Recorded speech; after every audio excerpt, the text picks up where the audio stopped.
Councillor Syke, Deputy Reeve Campbell. All in favor? Carried. Moving to disclosure of pecuniary interest, if any. None noted at this time. Moving to the consent agenda. Councillor Syke. I do have a couple of, I have one question under bills and accounts. I have one question with regards to the clerk's department report. Go ahead then. So under the bills and accounts, the question I have is with regards to, I believe it was the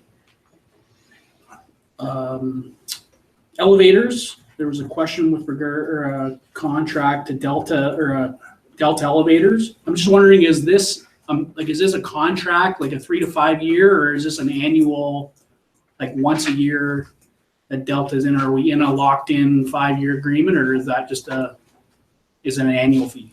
Pat? We do have an annual inspection contract with Delta in Wingham and with Skyline in Blythe, and there's proprietary equipment in each elevator system that makes it so. I'm not certain of that invoice, whether that was, I know the elevator needed some repair work, so I'm not sure if that was a maintenance, that was a specific repair, but I could get back to you on that. But that is, I'm assuming that was the Delta elevator here at the town hall, I believe. There's one at the town hall and one at the complex. It says there's both. Okay, So, then that's probably the, when they come and do maintenance, their annual inspection, which is required by TSSA. Yep. Then that's the bill. okay, and through you, Reeve, to Richard, this has this bill been adjusted, Bill 68, with regards to when the election?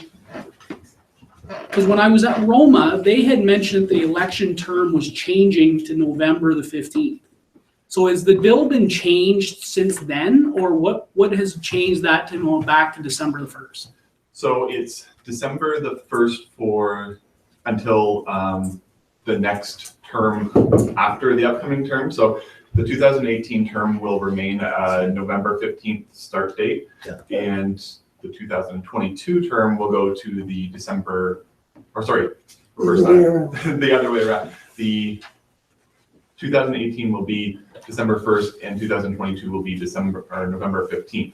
And that was changed after it came out of standing committee and has been ordered for third reading. So that was just a few days ago. Okay. Thank you. Okay. Councillor Knott. Again, through yourself to Richard, there is an item on here I've forgotten about. Temporary replacements on upper tier council. And you stated in here that allow lower tier councils to appoint an alternate member to temporarily replace a person who's unable to attend an upper tier council meeting. The only problem I have is when I read through the actual documents, it's stated in there that with the exception of the Reeve or mayor who could not be replaced. So can you clarify that for us? Because in our case, the only one representing us at the upper tier is the Reeve. And according to what I read in the actual documents, if he can't attend, we can't appoint anybody to replace him. It would have to be somebody else of a lower nature. And it said that right in there. So can you clarify that? Sure. I may have to get back to you on a definitive answer on that one, but there was a number of changes after it came out of standing committee to that particular area of the bill as well. So that could have been something that has changed there, or they maybe were referring to the warden of the upper tier could not be replaced, but the other ones, I'm not sure, but I'll double check that for you. Yeah, that was it. It was actually in the latest AMO release, reviewing it, that I read that. So sure. And I had a question about that too. So we could find that out, because we would be left without representation if that is the case. Okay. Yeah, I'll definitely look into that for you. Thank you. Need anything else from council? There's nothing to be pulled out. Can I have a motion? Councillor Syke, Councillor Vodden. All in favor? Carried. That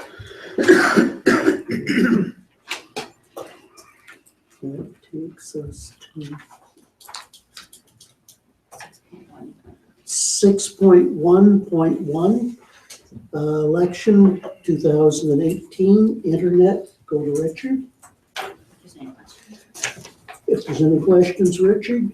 Sure, yeah, I'd be happy to entertain any questions or comments. Councillor Knott. For yourself, I guess, to Richard. Richard, have we yet taken a look at the potential cost, in fact, the fact that we're going to have to do a transition with having actual polling stations, traditional polling stations, along with this? Because I see the cost is going to be fairly high in the first year. Yeah, so the polling stations, we're tossing around some ideas for those, and what many do is set up either laptops or iPads, which we probably have available to us, that we set them up on a table or secure them in an area. For instance, we could do a little polling station here in the hallway of the town hall and have it open 7 days in advance for the advance poll, and it would be more of a polling assistance station, and so the cost to set those up is probably fairly minimal because we have a lot of the equipment already, depending on how many we want to set up, of course. Okay, so our intent then ultimately is to, at the next election, fully eliminate paper balloting. Well, paper balloting is technically gone already. We still send out the notification letter as a piece of paper that has their PIN and everything on there. We can't get away from that. Well, I mean, you can. Some are exploring the idea of emailing those, but I don't think we want to go there yet. But we'll still mail out their nomination or their notification letter. They'll have their PIN and their access information right on there, and then they can just log on to their smartphone, their computer, their tablet, whatever is available to them, or if they need to come into one of our assistance stations and use a piece of our equipment, then we'll make that available as well. I assume that we're going to get a fuller report about the whole scope is in the future, correct? Yeah, there'll be a lot more to come for sure. This report is more focused on the vendor of choice, the recommendation. So the Huron County Election Working Group has been meeting over the past few months, and we've had presentations from various providers, and most of the other Huron County lower tiers decided on simply voting pretty quickly. A few of us had some reservations, but we've since ironed those out, and I think it'll be a nice process if all of the lower tiers go with the same provider. We can draw on each other's experience and knowledge, and have a consistent process across the whole county. So that's more of what this particular report is about, just recommending simply voting as our provider. But you would definitely look at the procedures and all that kind of information coming forward at a later date.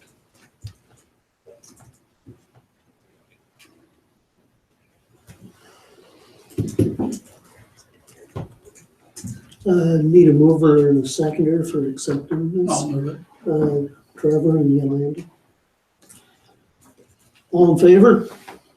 Carried. Okay, 6.2.1. Do we have some comments on this? I'd like some clarification of the issue. Okay. Donna? Okay, so this resolution came forward for support from the township of Havelock, Belmont, Methuen a while ago. So I was doing some research to see what impacts it would have. And Richard outlined a lot of the impacts in the legislation changes come forward under Bill 68.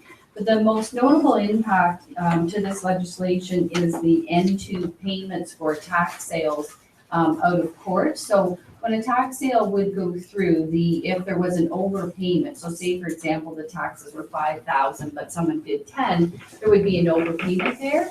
And so then if no one claimed that after a certain time had passed, the municipality would be able to claim that overpayment.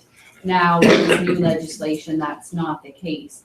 So, and again, as outlined in Richard's report, we haven't had since 2001, we haven't actually had a tax sale here. So it has very limited impact on us per se, but that's not to say that at some point that would happen. So it's still worth sending a letter of support to the minister with a focus on that one aspect of the legislative changes.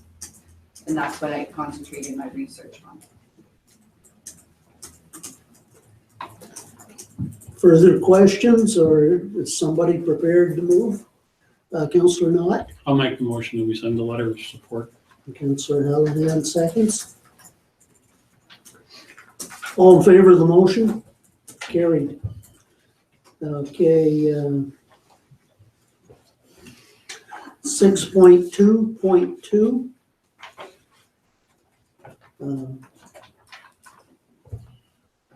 Discussion, Councillor Knott?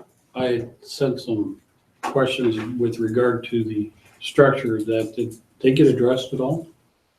Guess that would be to the CAO. There's a matter being discussed later in the meeting with respect to, you're talking about, sorry, Yeah. the Wingham BIA. Yeah. Did you want to raise that issue? Well, what I had questioned was that the budget itself, under the terms of the BIA, they're showing a revenue, which is their membership fees, which they really aren't. These are tax levies, and they're budgeting based on a percentage increase, which is incorrect. These are project-driven budgets. I don't have a problem with their $27,000, but when you go down here, we've got that they've done it in such a way they end up with a $4,450 transfer to reserves, and that's not allowed under BIA budgets. BIA budgets are project-driven. If you don't spend all of your project money at the end of the year, you can transfer it to a reserve fund, or you can create specific reserve funds that you use as fundraising projects. So you could have a $10,000 or $5,000 budget for banners or something else that you could specifically, but you kind just transfer monies raised out of your levies to just a regular transfer fund that has no, a reserve fund, pardon me, that has no specific objective. It has to be specified. Sorry to put you on the spot, Connie, but could you speak to that? I can speak to that, and I will have to look at that again, Bill. I know the Wingham BIA is very well aware of that, and if they have a transfer, it will be towards a specific project, and it's unfortunate that it's not indicated on that budget, but I can follow up with that and find out where it is. It has to be. That's Yes, part of your I know budget that, and process. the Wingham BIA is very well aware of that as well. Okay, so they could fix that, and they should not be budgeting in percentage increases. That's irrelevant. That statement right at the top, in revenue, they can remove that. Other than that, I have no problem. I would move that we maybe would, if we're going to accept this, that we accept With it conditions? Subject to the conditions that they correct those issues. If everybody's in agreement to that.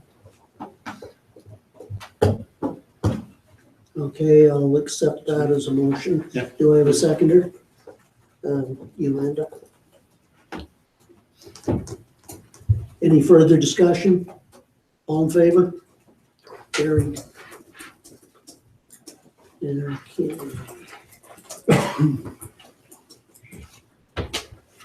Okay, 6.3.1. Oregon Town Hall Theater.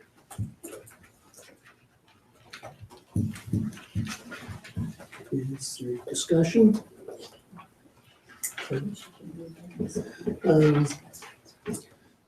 There's the recommended motion.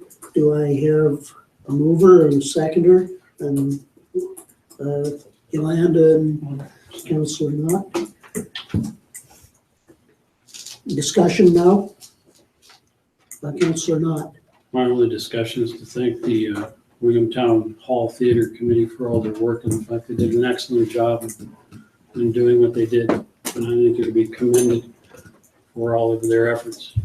Thank you very much.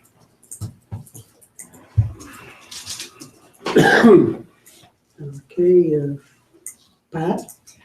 I just wanted to mention a couple things about the report. It's been a long time coming for us to get the facility reopened, and we're all excited about that. The opening event, I know Yolanda has shared that is happening. And also attached to your report is a flyer, which if anyone has an opportunity to share that with their email distribution list or Twitter accounts or whatever, I think that the committee would very much appreciate that to get a large crowd out for the opening day. I know that there's a large contingent here in the public who is representing the Almost Famous Players, and as noted in my report is a future direction. That group will be coming forward with staff on a memorandum of understanding. So I just wanted to say that we recognize they're here tonight, and we thank them for their ongoing support on the project, and we will be bringing that in the future under their use in terms of the theater. Other than that, I think the report speaks for itself. A lot of research went into preparing the rates and fees by researching similar facilities, and we believe that they are priced to attract local community usage. Thanks. Thank you. Anything further from council? All in favor of the motion? Carried. Okay.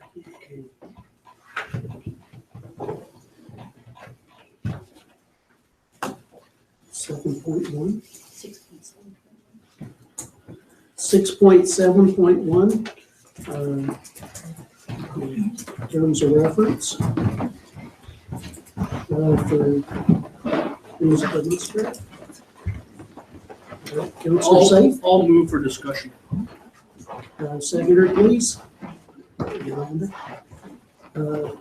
Go ahead with discussion, councillor. So I read this terms of reference and I'm a little bit concerned about, obvious with the fact that it's a committee of council. One of the concerns I have is the committee has had very difficult in retaining committee members.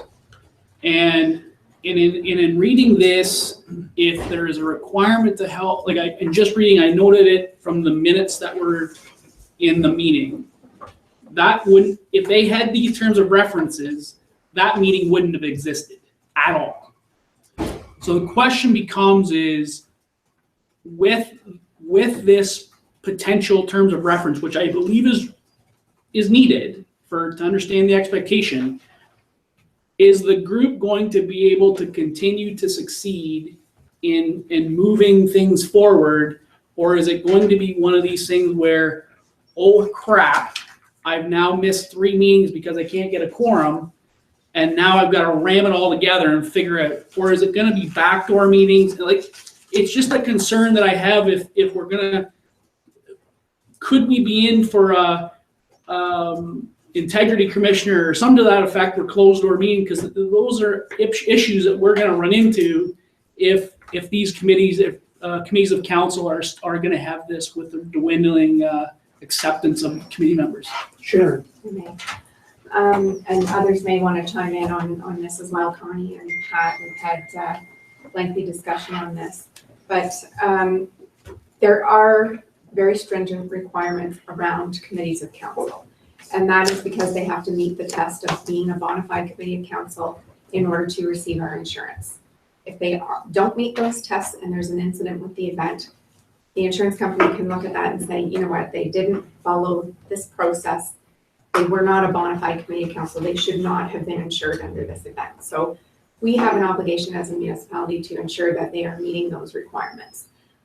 That being said, it is very onerous for a group of volunteers to be able to maintain that status. And so Connie and I met with that group last year and talked to them about that and the possibility of them continuing on their own. The issue is this year we're down to the 11th hour and the event is planned They have a very small group. I know Connie has worked hard to try to work with that group to get the event back up and running. And so we need to have something in place for this event because it's going ahead on June 9th, right?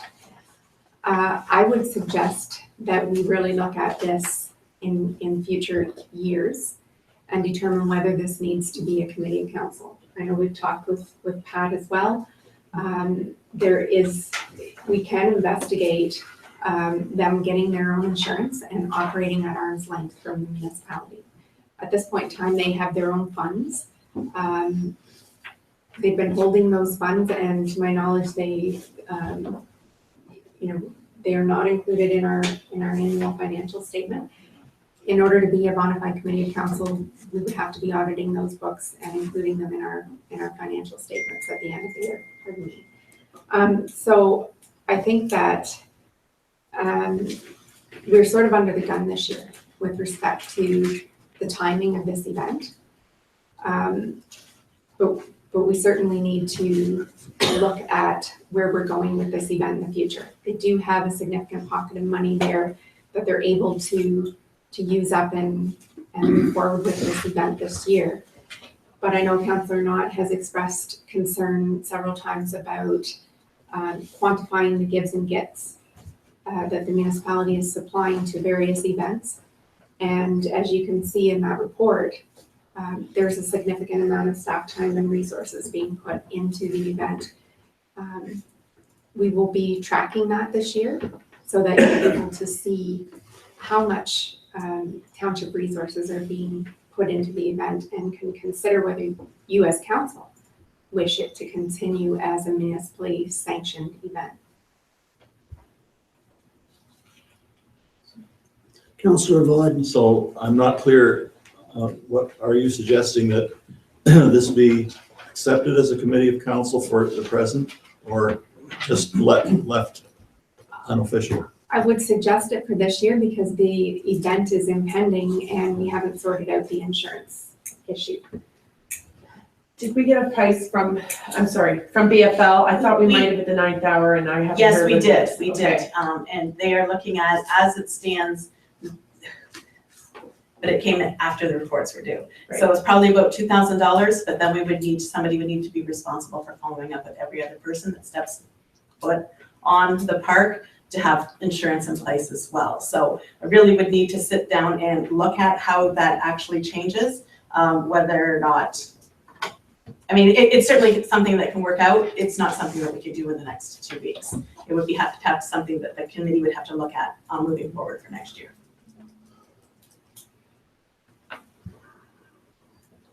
Councillor Vaughn. Like so many other groups, I think they have to decide whether they're willing to take on all of the administrative and other tasks. It's a very onerous kind of thing to maintain this a committee of council, and the onus is on them to do it. And it sounds to me as if they're not really prepared. Councillor Knott. I just want to clarify what the CAO is saying.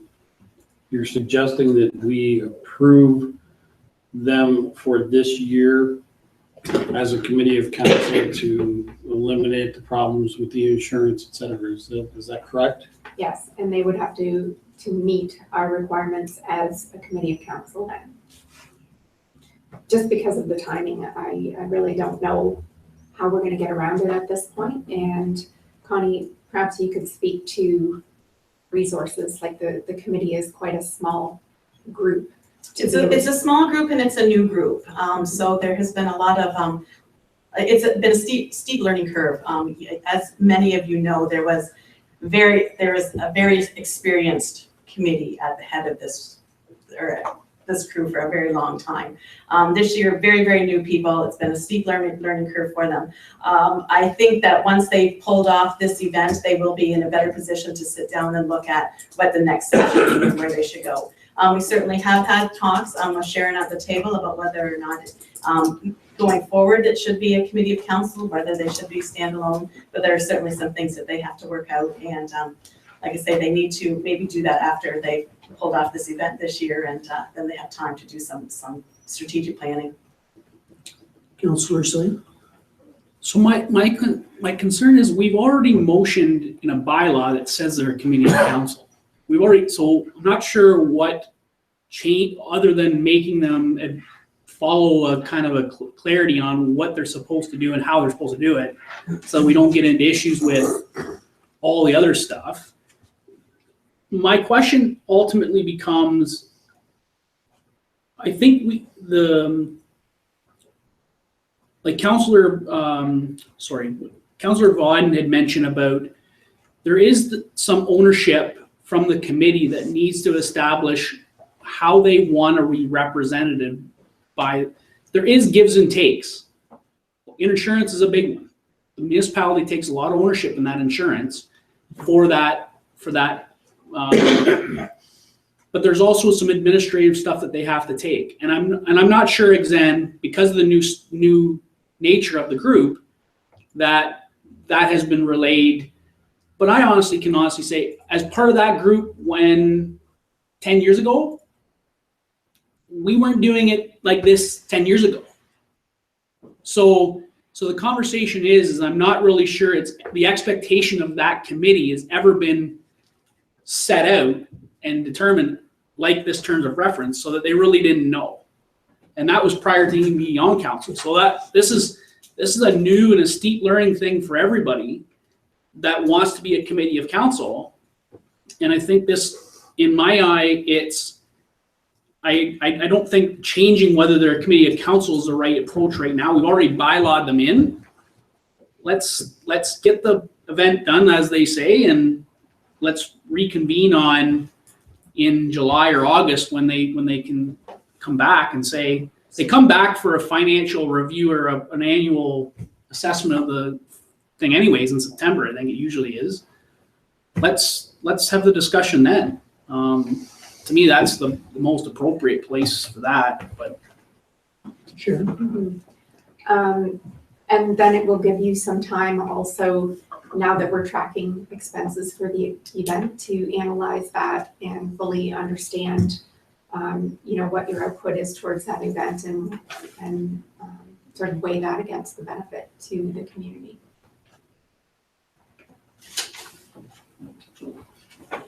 Councillor Knott?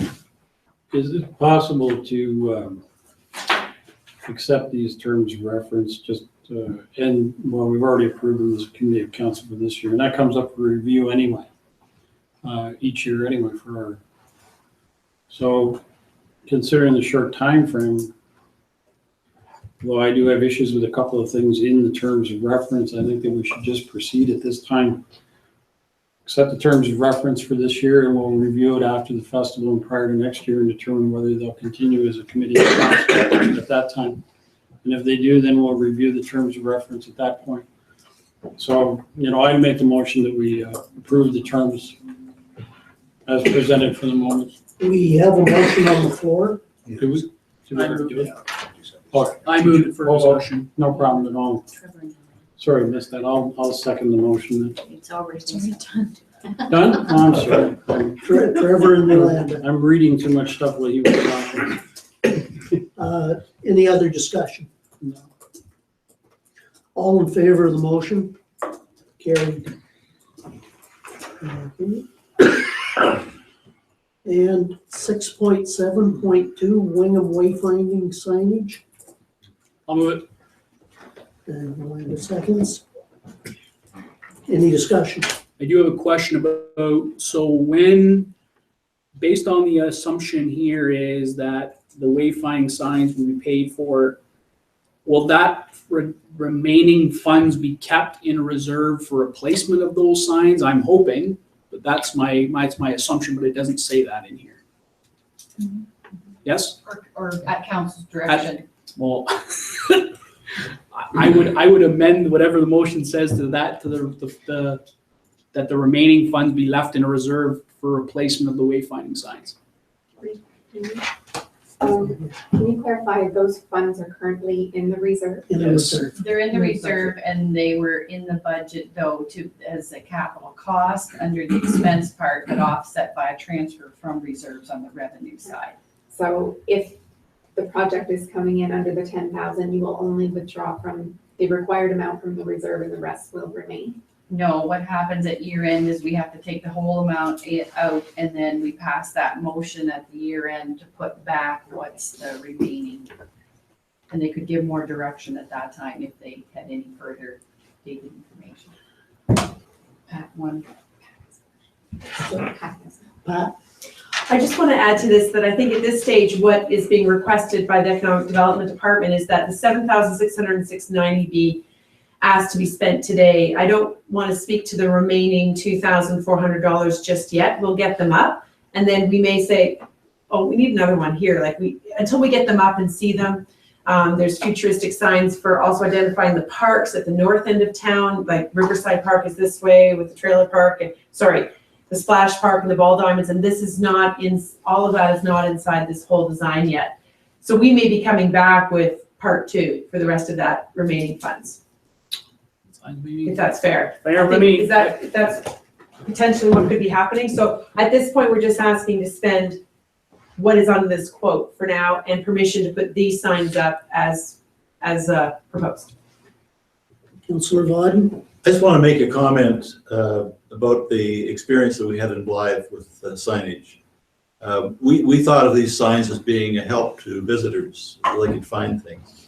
What we discovered in the research that we did in advance was that there were a tremendous number of local people didn't know where half the things were that were assets for the community. So it was really useful for our own citizens as well as visitors.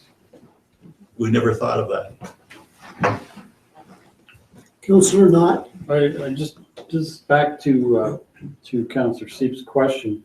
This was a specific donation for the Wayfarer sign, so the remaining funds would have to stay in that, in a reserve fund for that purpose anyway, correct? We're not allowed Yes. discretion of council or anything, we cannot change that.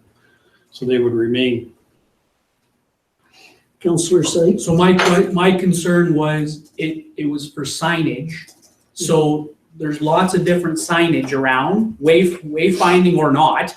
I want to make sure just specifically, if that's the case, then we're leaving it there for that. That was all I want. I just want to make sure that it's being dealt with properly. So, good. Okay. So we have Trevor and Yolanda moving this. Any more discussion required? All in favor? Carried. Okay. 7.1, Municipality of Morris Turnberry. Is, what? Yes. So that is just a letter advising us that they will not be continuing with the FPO contract. And Chief Ladner has referenced that in his report, and we will be bringing back a further report. Councillor Sykes. I do have a comment. You know, I'm a little bit disappointed in the fact that it has taken this long to get a response from a municipality about a partnership agreement. Like, to wait till, like, it's been February since that individual has left, and we're now in May. I guess my question is, I understand the public takes time to figure out, but that seems to be an extenuating length of time for a partner to find out that we're not longer going to be a partnership anymore in this particular instance. I just find that quite disturbing, in the fact we had really no understanding of where this was going. I had a pretty good feeling that this was going to be the result, but without really any correspondence before, you know, I'm a little bit disappointed in the fact that there hasn't been further discussions or at least conversations prior to. I know there's been some conversations, but not from a council perspective, and I'm a little bit frustrated about that, because I have a feeling that we gained so much between ourselves with regards to the shared service, the land strategy, all that type of stuff. I would hate to see we fall back from what we gained, but I'm a little bit disappointed in the fact that it's taken so long to get a response about where this contract or agreement was going. Yeah. Any other discussion? There was no motion. Moving to the 7.2, the Alzheimer's Society of Huron County. Moving, I'll move approval of the, and Councillor Knott seconding. Discussion, if any? All in favor of the motion? Carried. Okay. Council member reports.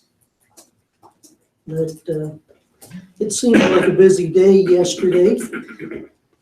Going to the Kinsman Mother's Day breakfast at Belgrave, then visiting, I'll say, the park on Dinsley Street in Blythe, where the 1,000 red and white tulips were planted last fall. That the Blythe the Friends of the Village of Blythe won the 1,000 tulip bulbs as one of 150 communities within Canada that won that, and they looked really good. It was good bulbs because I think pretty near all of them grew. From there, I traveled on to Godrich to the event at Liberation Park in Godrich, which is in front of the tourist booth on Highway 21.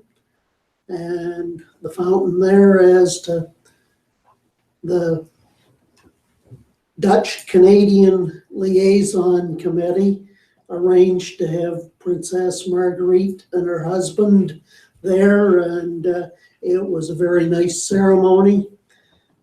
And it's interesting to see the black cars of security and consulate people pull in ahead of the luxury van carrying the honored guests. But no, it was a very nice ceremony. I was glad I was there, and it was well attended, so that I forgot to bring in the Canadian and Dutch flags in the program. I will bring them in out of the car so that council can see what was handed out, but I enjoyed being there, so that I'll go to council reporting on other activities or meetings.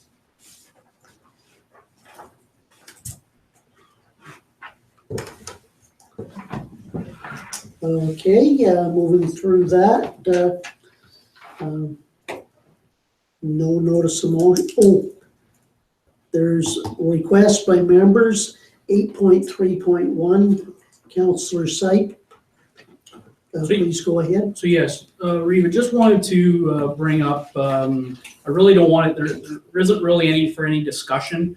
We've been associated to a bunch of emails with regards to programming in the Aquafit program and just programming in general at the North Huron Westcast Community Complex.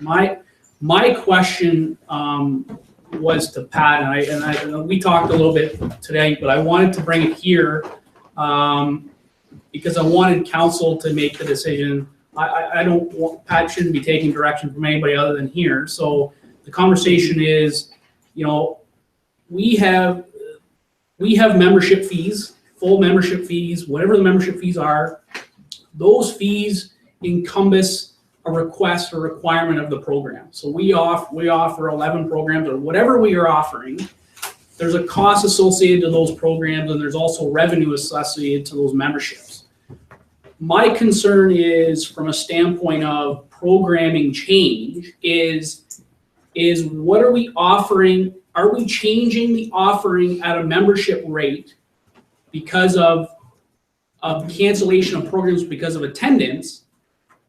Therefore, we're already being paid for those programs. Those programs should be self-funded already through the membership fee. The concerning part I have is that I understand it's not a gut check decision to do it, and it's one of those things where we want to talk about. But I don't know how the membership fees were developed. That's not where I think that was all a conversation long before I was a counselor. I know that. So the question is, I just want to make sure if it's council's thought that maybe we could look at what that looks like again to establish what that should be, because I'm just concerned from a ratepayer or a membership holder that they aren't getting what they think they're getting. And if we're changing programming because of poor attendance, those are already associated to the dollars that we're receiving through memberships. So, I don't know. I'm throwing it out there for council it can go nowhere or it can go somewhere. I just think there is a concern from particularly one individual, but she's raised a couple of decent questions that, I couldn't answer.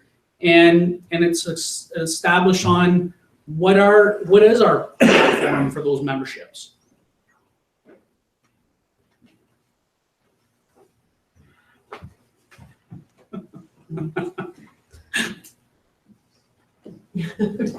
So I guess my ask was, Pat was going to bring some information back to council with regards to the membership, what it includes, how it was developed, that type of stuff. Not anytime soon. This is like a fall area time frame, just to get us a sense of where we are and how those things. Because again, it's been this direction of these council prior to us that all programs run a positive. But how will we determine whether it's a positive or not is my question. Sharon, So a request by member then would be that you're asking whether a staff report could be brought forward on this. Like, Correct. that is going to be work. Yep. So the question is, does council feel that this is warranted? Perhaps Pat would want to speak to this a little bit before council passes a motion to direct that report would be prepared or not. Sure, so I did have a chance to speak with Trevor, and there were questions I couldn't answer off the sort of top of our information at my fingertips as far as breaking even and what is involved and balancing the cost of memberships to how many members, to how many classes. I would have to take some time with both of our coordinators who handle programming for membership and take a look at what the cost benefit analysis is for people who buy memberships. Overall, we're trying to achieve at the end of the year that revenue equals programming expenses. And it's a bit of a moving target at all times to try and make that balance, as well as demographics and demands change. As an example, on Friday, we offered a special class, $15 to participate in a pound class, which is with drumsticks. It was a fitness class held on the arena floor, and we had 45 people pay $15 to participate in that class. We were pleasantly surprised by the outcome. And then we offered another program and 3 people signed up. So it's hit and miss, but we try to make sure that we have a balance at the end of the year of revenue and expenses.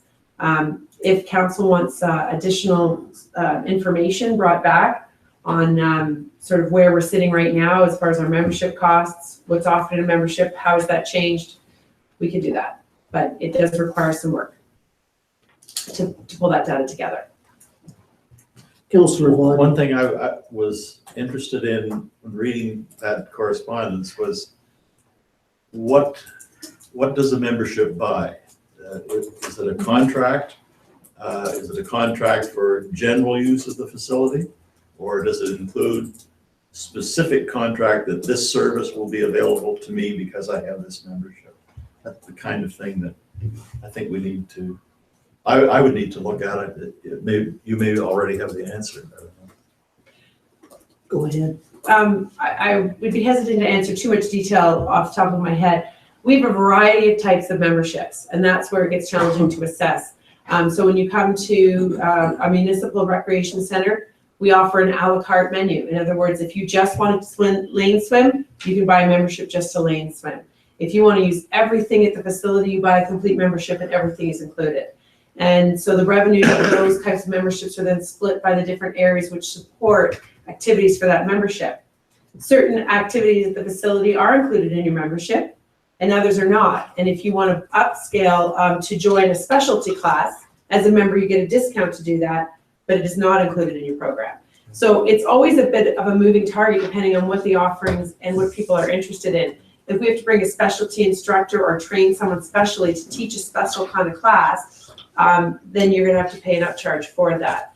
But we do have a basic program that we offer, and when you register, we show you the schedules, and those are generally what is offered on an ongoing basis. However, our schedules change based on demand and use, as far as which classes, which times, what type of class, and where in our schedule they're offered.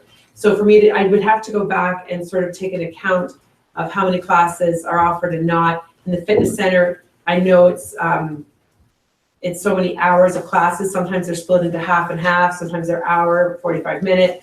It's depending on what people are in demand of. But there's a certain expense to run those classes, and that is maintained at its level each year based on, as long as we can maintain the number of members that we are anticipating at the end of the year to have sold so that we can pay for those programs.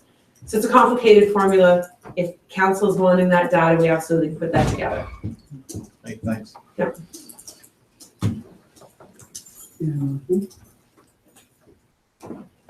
That's enough for now.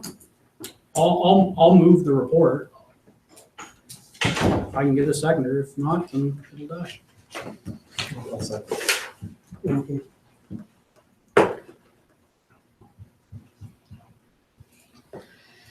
Okay. All in favor of accepting that report? The verbal report, or, Bill? Yeah. Yep, carried.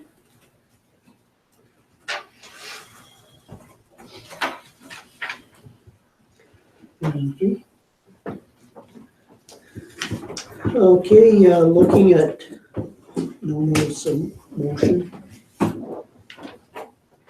Going to bylaw number 16, 2017. I believe it's third reading and finally passed. Deputy Reeve Campbell, Councillor Hallahan. Any discussion? All in favor? Carried. Okay. Is there any other business or announcements? Take a motion to go in camera. Councillor Syke, Councillor Hallahan, all in favor? We will have a short recess.